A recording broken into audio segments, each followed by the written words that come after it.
The Linux Show, starring Nick Carter, Master Detective. Presented by Acme, America's great producer of fine quality paints.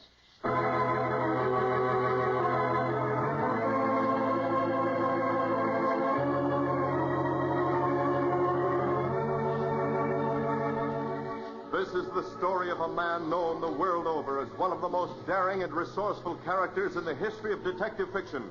A man whose name has become a symbol of the triumph of right and justice over the sinister forces of crime and lawlessness. A man recognized as one of the great masters of deduction. Nick Carter, Master Detective.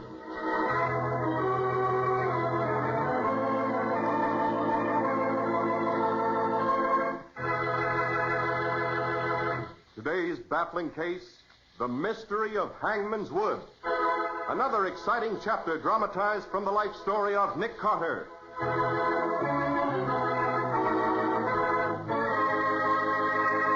In just a moment, we'll hear how Nick Carter discovered what caused the ghostly shadow of a long-dead pirate to appear at full moon upon the side of a deserted barn and why, and what he did about it after he found out.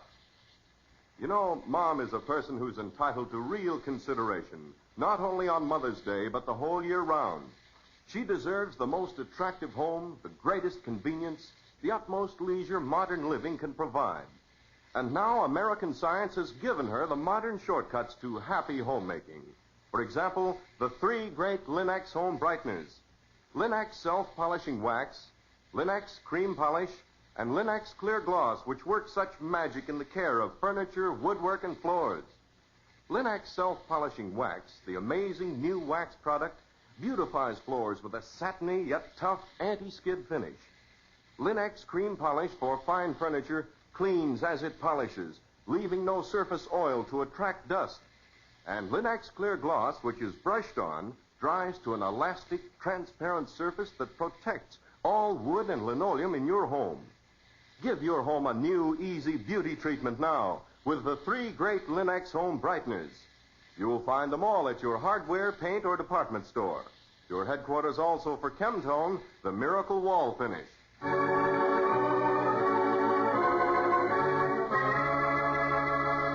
And now for today's exciting case from the life of Nick Carter. As we join Nick Carter and his secretary, Patsy Bowen, this week, we don't find them in the old house in the corner of 5th and 4th. Instead, they're watching the sunset on the terrace of a little inn overlooking the placid waters of the Potomac. But it's only a busman's holiday. They've come in answer to a frantic telegram sent by Professor Markert. That famous archaeologist is explaining his problem to them in cultured but slightly agitated tones. You know, it's extraordinary, Mr. Carter. I might even say fantastic. Never have I come across a more curious manifestation of local superstition. As you know, I've been investigating the so-called pirate caves of the Potomac. Doesn't sound like a very cheerful thought, does it, Nick?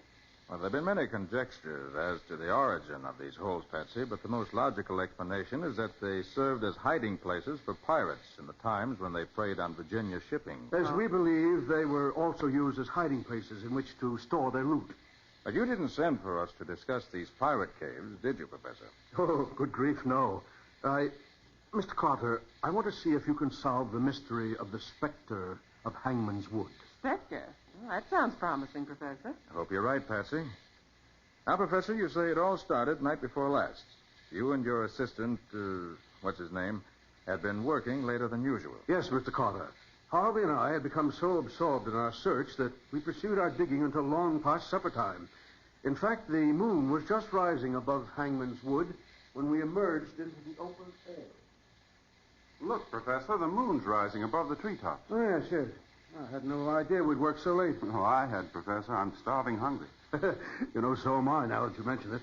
Well, let's pick up the shovels. We'll be getting back to the inn. Yes. Ah, the moonlight is beautiful, isn't it? Turns the trees to silver with long, mysterious shadows stretching out below. Well, it's eerie, if you ask me, sir. I wonder why they call this place Hangman's Wood. Because it was here that they hanged many of the pirates and robbers who waylaid ships coming up the river. That great gnarled and leafless oak that stands over there, Harvey, between us and the deserted barn, that's supposed to have held as many as 7 bodies suspended from its branches at one time. No wonder it died off. Out of sheer horror, I'd say. Oh, good Lord, what's that? Oh, just an owl of some kind. Well, as I was saying, Harvey, during the full moon, the spirits of those hardy buccaneers who were hanged there on the gallows tree are supposed to return. Professor, look. Huh? Over there. Where? Where the shadow of the tree is thrown against the side of that barn. There's a shadow of something hanging from one of the limbs. Look. It looks like the body of a man. Yes.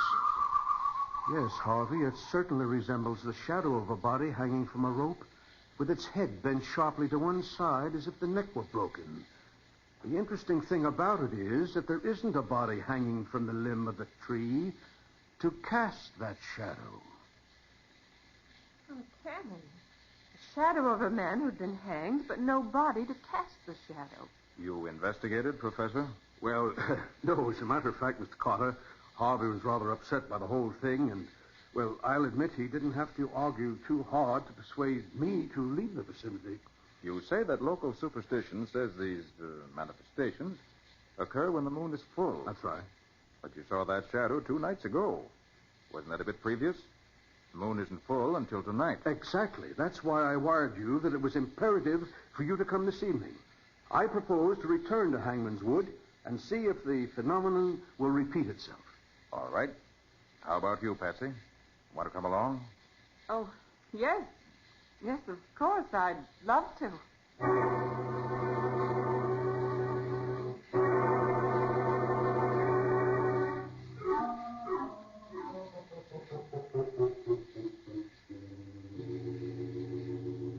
Well, here we are, Mr. Carter.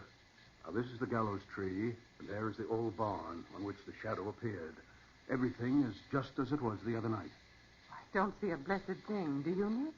Wait till the moon rises above the treetops. That should be any moment now. Yes. Yes, here it comes.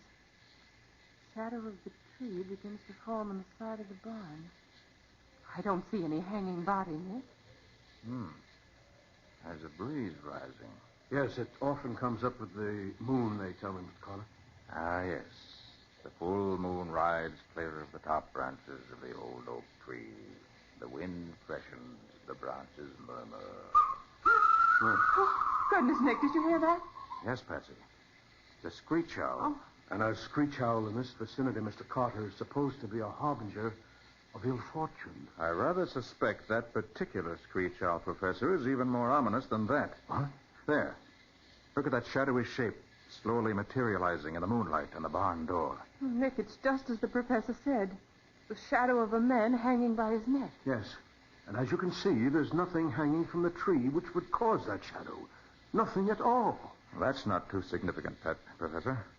The interesting feature of that shadow is that it doesn't sway in the breeze. What's that? Yes, this breeze is strong enough to move any object hanging from the limbs of that tree, provided it were hanging. Oh, I do wish that bird would go away. He's probably got a nest somewhere in that old barn. I think we'd better investigate that barn, Professor. Particularly that door that frames the hanging shadow. Oh, Patsy, while we investigate the barn it rests on, you wouldn't care to climb the gallows tree and see if you can discover the origin of the shadow? I would not.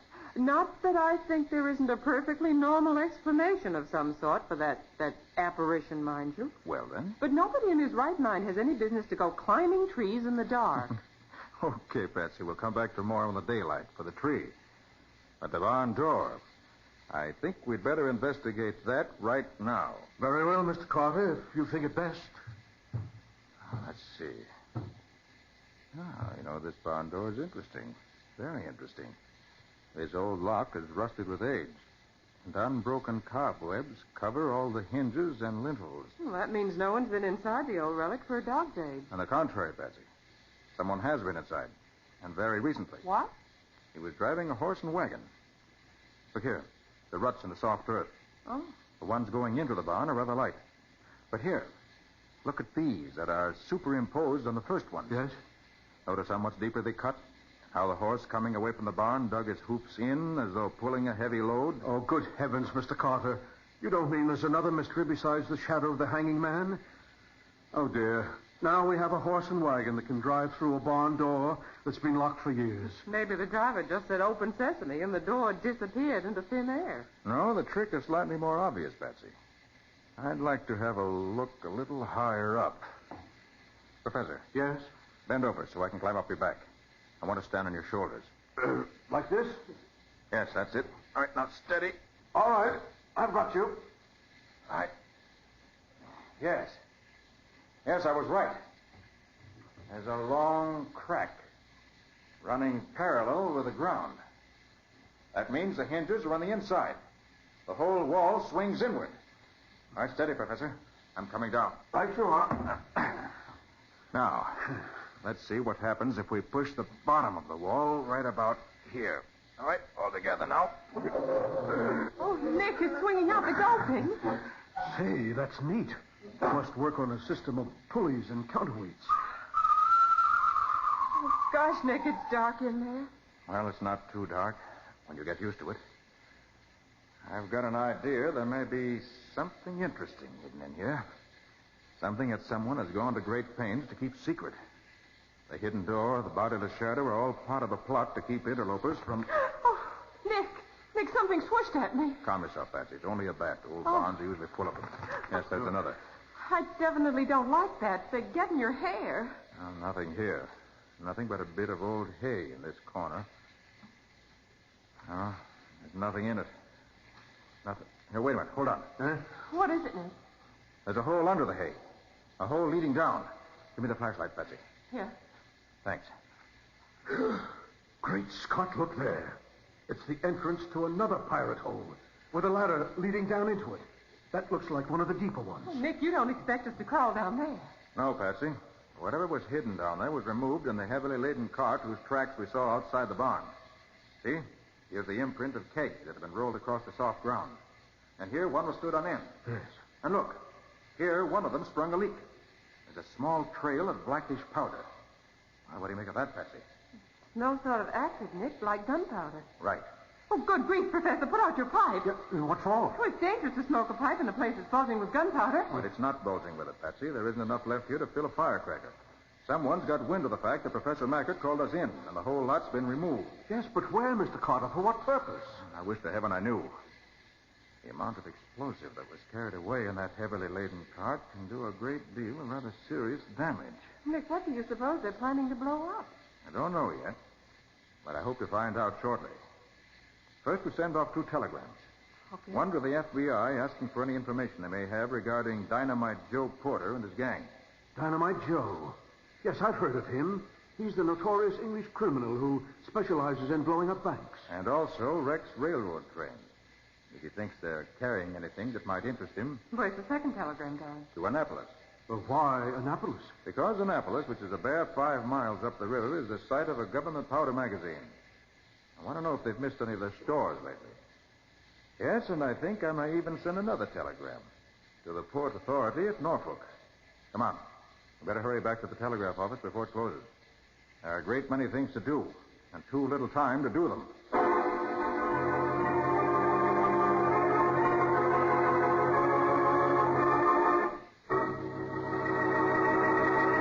Well, Nick must suspect that big things are afoot from his reaction to what he found in the old barn. Will he be able to find what these things actually are and put a stop to them before any damage has been done? We'll see in just a moment. If you want new beauty, new protection, new skid resistance for all your floors and linoleum, it's high time you use the new Linex self-polishing wax. Until you do, you don't know how different, how perfect a quick-drying wax can be. For the formula of Linex self-polishing wax is completely new, the result of extensive research by leading chemists. It contains the greatest possible amount of genuine carnauba wax to lend satiny appearance, lasting protection, real anti-skid finish to every floor surface in your home. Yes, the underwriters' laboratories have proved that linoleum, hardwood, and rubber tile actually are less slippery after the application of Linex self-polishing wax. You can feel the difference when you walk on a floor to which it's been applied. And Linex self-polishing wax takes only a jiffy to wipe on, drying quickly to a handsome luster without tiresome rubbing. So choose genuine Linex self-polishing wax, the finest product of its kind. And when you want the modern finish that's brushed on for even longer lasting protection, get Linex Clear Gloss, which dries overnight to a beautiful gloss finish that protects your floors and linoleum for months. Whether you choose Linex self-polishing wax or Linex clear gloss, ask for it by name, Linex, and get the finest. You'll find all three great Linex home brighteners and Chemtone, the miracle wall finish that dries in 1 hour, at hardware, paint, and department stores everywhere.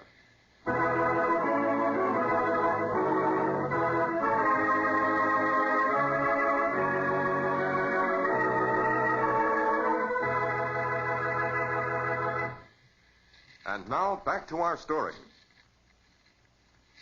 As we rejoin Nick Carter and his assistant, secretary, and right-hand man, or should we say woman, we find them at breakfast the following morning.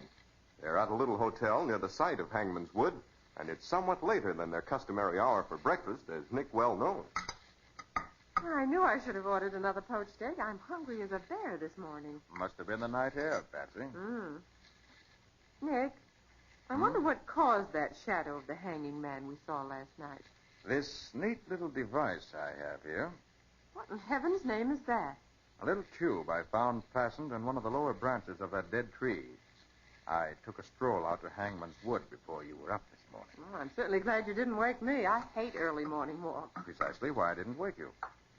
This gadget I found out there is an ingenious telescope-like lens with a small black silhouette inserted somewhere in the middle. When the light of the moon shone through, at a certain angle, of course, the silhouette was projected and made a shadow on the barn door. Well, how could you know what to look for? It had to be something like this, Patsy. Anything hanging from the trees would have moved in last night's breeze. The moment I saw the shadow was stationary, I knew the answer. Oh, pass them up, will you please? Good morning, Professor. Oh, good morning. The innkeeper gave me these telegrams for you, Mr. Carter. They just arrived. Oh, thanks. Oh, yeah. Dynamite Joe Porter released from Sing Sing prison beginning of last month, believed to have left the country. What makes you think that Dynamite Joe is in back of this, Nick? Oh, I just have a hunch that this is one of his jobs. Well, now let's see what Annapolis has to offer. 24 kegs, latest super gunpowder, missing since Friday week. Have you located it? I wish to heaven I had. But what is there in this neighborhood that would interest Dynamite Joe? Well, it has to be something big to tempt that hyena. Well, I know Bank's worth his trouble. And he can't be planning to blow up a train. 1 keg of gunpowder would be more than sufficient for that job. Now, what in this neighborhood would take 24 kegs of the deadly stuff? Maybe he's going to blow up Annapolis. No. In that case, he'd have finished the job when he stole the kegs. Great Scott. Maybe he's going to blow up the Capitol. No, Washington is upstream. He wouldn't have hidden the dynamite 5 miles downstream, if that was what he had in mind. Oh, of course. Besides, neither of those blastings would interest Joe. He only dynamites for personal profit. Now, what could that be between here and Annapolis? Well, there's nothing between here and Annapolis, Mr. Carter, but the Smithfield Marshes. About the dreariest stretch in the whole Potomac Valley. As you know, the ocean's tides are still in evidence in this district, and from here to Fort Whitney, the flats or marshes behind the river wall are well below the level of the river at high tide. You know, the last time the river wall broke, the water level of the river dropped so fast that several boats were left stranded on the shoals. That's it. Of course, the river wall. Eh? Oh, what a fool I was not to have thought of it before. There must be some boat coming up the river with a cargo valuable enough to attract Joe's attention. But, Nick, Professor, get your hat. Yes. Patsy, tell the innkeeper to provide us with a small boat suitable for rowing. We'll need 2 pairs of oars, 1 for you and 1 for the professor. what are you going to be doing while we row? I'll be doing the investigating. Now, come on. Oh, if only we had a reply to the wire I sent to Norfolk, we might have the answer. But in any case, there's no time to lose. We must keep Joe from blowing up that river wall.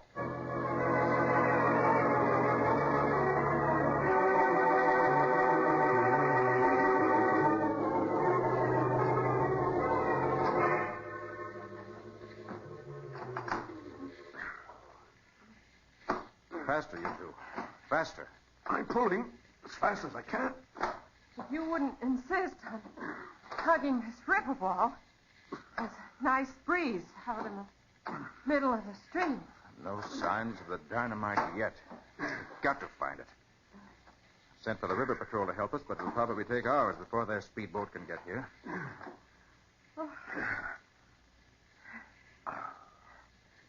Oh, Nick, I just remembered something. What? Another telegram. Came for you while you were seeing about the boat. Must be from Norfolk. Oh, let me have it, please. Oh, I'm sorry, Nick, but you rushed us off in such a flurry, it went right out of my mind. Here you are. Thanks. The Nancy Conliff, carrying cargo of captured German gold found in salt mines, due to reach due to the point at 10:30 this a.m. What? So that's what Dynamite Joe is after. Quickly, both of you. Back to your oars. Right. Now, wait a minute. Here's something. Something in a cylindrical tin container, tucked into the side of the wall just above the waterline. And here's a wire connecting it to another. And another. Yeah. Professor, this whole section of the wall is mine. If you want to set it off by an electrical charge running along this wire. What time is it now? 10:21. If that boat is due at 10:30, the explosion is due any minute. Then let's get out of here. No, Patsy, we've got to go on. Slowly. There's something I've got to do. I've got to find out where this wire leads. Where he's hidden the machinery with which to set off this explosive. Yeah, it seems to lead to that little shack half overhanging the water, doesn't it? The one over here at the end of the river wall. Yes, this is the place. All right, stop, Patsy. Okay. Tie us fast so we won't drift away. No granny knots, please. You can depend on me, Nick. I used to be a Girl Scout. Now, let's see. Now, there's a little trapdoor in the floor of the shack where it hangs over the river. I hope it's not locked. Open. I'm going to take a look inside. If I stand up, I should just about be able to see. Yes, this is the place. Oh, Nick, you're rocking the boat. I'm going to pull myself up. You two can follow suit. Steady. You next, Professor. You'll just give me a hand, Mr. Carter. I'm not as agile as you are. Thanks. All right, come on, Patsy. I think we can pull you through between us. I can make it myself, thanks. Maybe, but I'll give you a hand anyway. Now, up you come. There. Oh, well, you didn't have to be so rough about it. I'd have made it. Righto. Now you're all here. Get your hands up in the air. Nick, look. Yes. This, unless I'm mistaken, would be Dynamite Joe Porter. Stick 'em up, as you say on your side of the ocean. Seems to be determined. All right, Joe. They're up. That's better. What kept you blokes? I've been waiting for you all morning. I hoped you wasn't going to be late for the big event. I wanted to show this Mr. Nick Carter how it's done on our side of the big pond. Well, now, that's right neighborly, Joe. But aren't you going to search us first to see if we're armed? Not me. In the first place, I ain't giving nobody a chance to do me dirt whilst I'm busy with another chap. Besides, weapons will do you no good, but don't take your hands down, because one false move and you're a goner. What are you going to do with us, Mr. Dynamite Joe? I got that all planned out, sister. There's a little steamer coming up the river in a few minutes, the Nancy Conliff. Not much to look at, but she's got a cargo of gold bars in her hold that'll make me as rich as Mr. Rockefeller. Delightful. You and me and Mr. Carter here are going to wait right here until this here Nancy Conliff runs round the bend. You keep your hands in plain sight all the time and we don't have no trouble, see?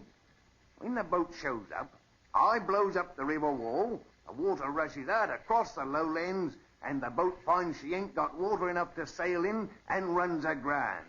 Then my lads have a launch all ready and waiting. They knows what to do. They takes over while I finishes off you nosy snoopers so you won't never bother no one again. Understand what I'm getting at?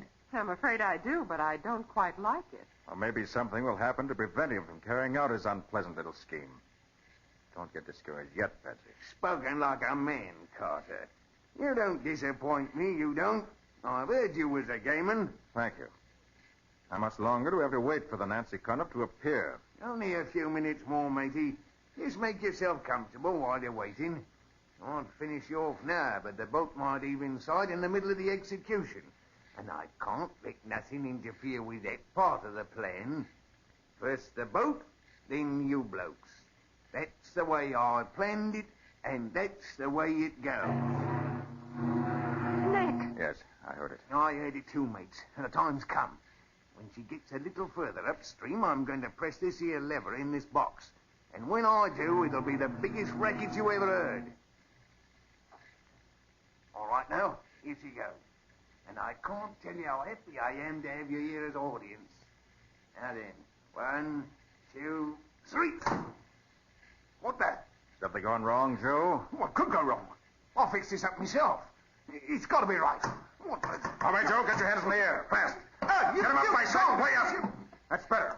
I'll keep him that way. Oh, good for you, Nick. Oh, that was excellent, Mr. Carter. I feel much relieved. Oh, so do I. Now, Professor, get that rope over in the corner and tie up this big shot from overseas. I think the authorities would like to take care of him for the rest of his life.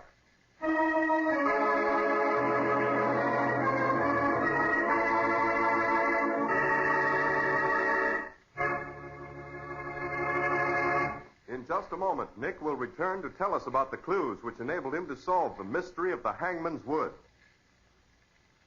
A lovely home adds to the joy of living, and the 3 great Linux home brighteners add to the ease of keeping your home lovely. Linux Cream Polish, for example, renews the original gleaming beauty of your fine furniture, the handsome appearance of the wood grain itself, in one quick, easy application. For Linux Cream Polish actually cleans as it polishes, to save you one whole step in your cleaning day routine. Yes, that cloudy look left by dust and previous polish is erased in one quick process that also removes blurry fingerprints and helps conceal scratches. And what's more, Linux Cream Polish leaves no surface oil for dust to cling to. So do as many wise modern homemakers do. Take the streamlined way to furniture care. Linux Cream Polish, which cleans as it polishes. Ask for all 3 great Linux home brighteners, Linux Cream Polish, Linux Self-Polishing Wax, and Linux Clear Gloss at your nearest hardware, paint, or department store. Your headquarters also for Chemtone, the modern wall finish that beautifully decorates the average room for only $2.98. Tomorrow marks the beginning of the mighty 7th War Loan Drive. And the most important thing you can do to support our fighting forces is to invest in war bonds. An investment in final victory, an investment in peace, an investment in America's future, and yours. 85 million Americans hold war bonds, and 85 million Americans can't be wrong. Get your extra bond now.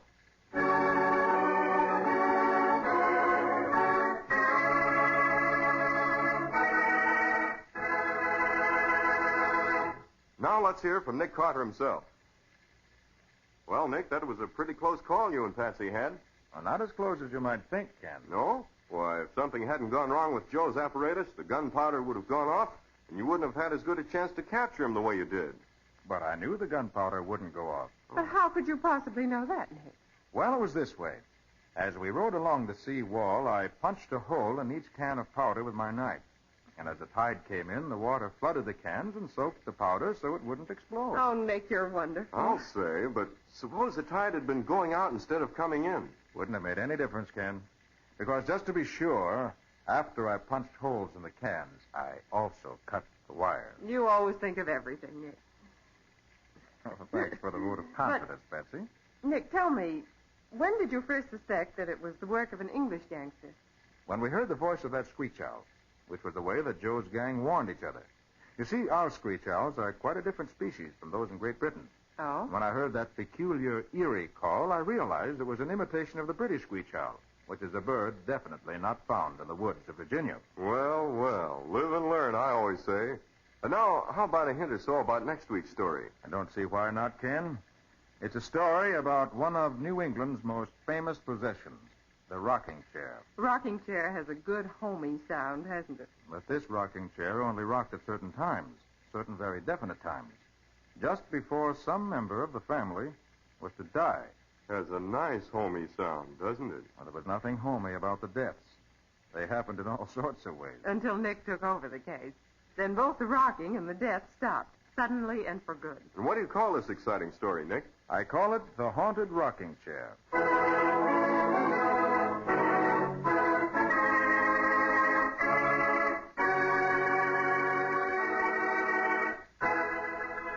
Nick Carter, Master Detective, is copyrighted by Street and Smith Publications, Incorporated. Lon Clark is starred as Nick, with Helen Choate as Patsy. Original music is played by Lou White. The programs are written by Edith Miser, and any resemblance therein to actual persons, living or dead, is purely coincidental. The entire production is under the direction of Jock MacGregor.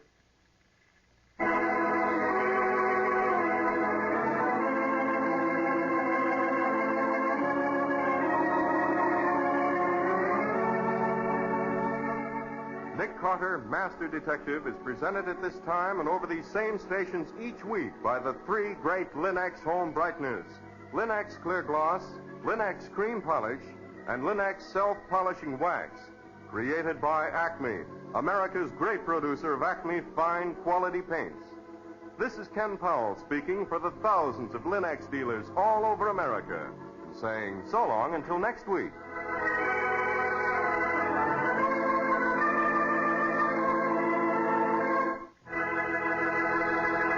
This is the Mutual Broadcasting System.